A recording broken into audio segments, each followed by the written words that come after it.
On the 20th of December 2010, during a discussion about who should win that year's Ballon d'Or, TV pundit Andy Gray suggested that Leonel Messi would struggle on a cold night at the Britannia Stadium. A cold, wet, windy one.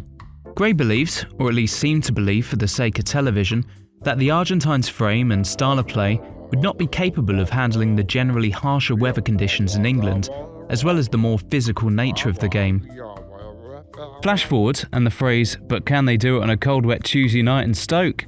is still parodied to this day across Twitter, Reddit, TikTok, Bebo, MySpace and down the pub anytime a fresh-faced young startlet is in their ascendancy. Here's the thing though, nobody ever challenged whether Stoke were the best example for the cold wet Tuesday night scenario. I understand why Andy Gray used them on that fateful day back in December 2010.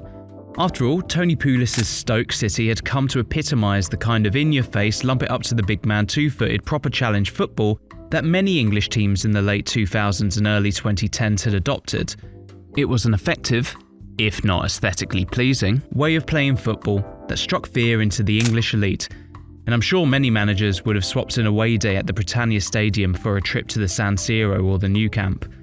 So I did a little digging. I looked at every Tuesday night home game that Stoke City had played in the Premier League, cross-referenced them with weather records to narrow that list down to just the games that could be considered cold and wet. And what surprised me is that I was left with just 4 games. 2 wins and 2 draws, a solid record for sure. But is the Britannia Stadium the toughest cold wet Tuesday night place to visit? Because I have a lot of time on my hands and a sad little life, I decided to find out. Let me explain my methodology. To begin with, I recorded every single Tuesday night Premier League match that took place between the 1992-1993 season and the most recent at the time of recording, the 2023-2024 season.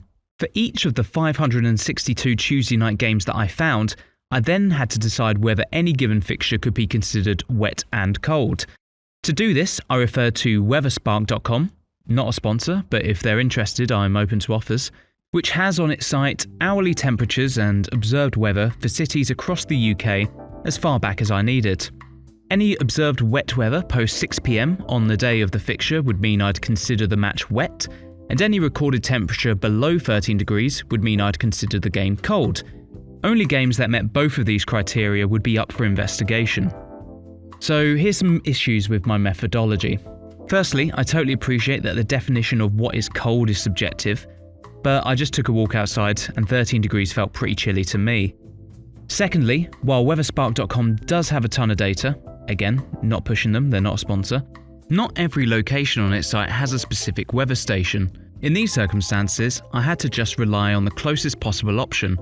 So, for instance, for a home Wigan fixture, I chose records from the Manchester Airport weather station, despite it being 30 kilometres away from the DW Stadium, and just trust that the conditions there were accurate for the time of the match. This also applies to teams in a large metropolitan area, like London. For any home match in the city, whether that be north, east, south or west, I would just be relying on the London weather station data. Ultimately, this was the best method for finding cold, wet Tuesday night games that I could come up with, short of going back and watching every Tuesday night fixture ever played in the Premier League, and am I fuck doing that? One final point before we get into it, I'm not taking into account that some teams have played at multiple different stadiums during their time in the top flight. So, for instance, even though West Ham would have played at the Bowling Ground and the London Stadium, the results will go under the same umbrella, West Ham. Of the 562 Premier League fixtures, I was left with 212 games that could be considered as taking place on a cold, wet Tuesday night. Now, to work out where really was the toughest place to go on a cold, wet Tuesday night, I recorded the results for the home team in each fixture, totaled them up, and worked out their average point per game. So, for example, according to my data, there'd been 6 cold, wet Tuesday night games played at Filbert Street / the King Power Stadium, with Leicester winning 2, drawing 3 and losing 1, meaning that their average points per game was 1.5. However, rather than just sorting this list from biggest to smallest and being done with it, I wanted to add a few more criteria.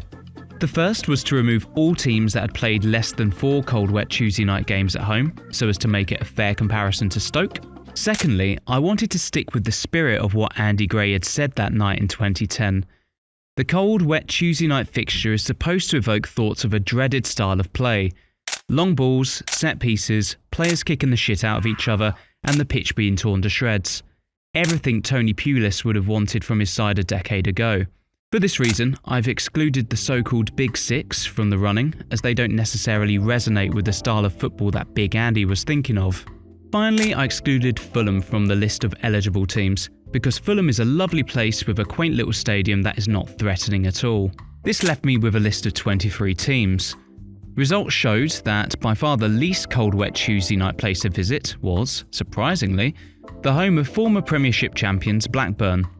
According to my data, they have played 5 cold wet Tuesday night games at home, losing 4, drawing 1 and winning none, giving them an average points per game of just 0.2. So despite them having the geographical location, the name for it, and the reputation of being a bit shit in recent years, Blackburn has nowhere near enough pedigree to be considered a tough place to visit on a cold wet Tuesday night. But now, here's the moment you've been waiting for. Where really is the most cold wet Tuesday night place to visit?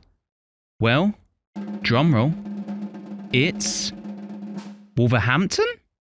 Yep, Wolves have played 5 games at the Molineux that could be considered cold and wet on a Tuesday night by my criteria, winning 4, drawing 1, remaining undefeated, giving them a points per cold wet Tuesday night of 2.6, narrowly edging out second place Leeds. Stoke, the spark that lit the fire for this video, ended up finishing 4th, a valiant effort and the closest they're likely to get to qualifying for the Champions League. Impressively, the top 4 would have outscored most of the Big Six on the CWTN matrix. Only Spurs and Chelsea would have topped them if included, who, even more impressively, had won all of their cold wet Tuesday night matches at White Hart Lane / Stamford Bridge respectively. But as discussed, they don't count. Another fun little nugget found in this investigation was that despite having a reputation for being terrible on a cold wet Tuesday night, Arsenal have played the most cold wet Tuesday night fixtures at home. Poor Arsenal. So there you have it. The next time you're tempted to chip in with that cheeky little bit of banter, yeah, but can they do it on a cold wet Tuesday night, eh? Finish that thought not with in Stoke, but in Wolverhampton instead.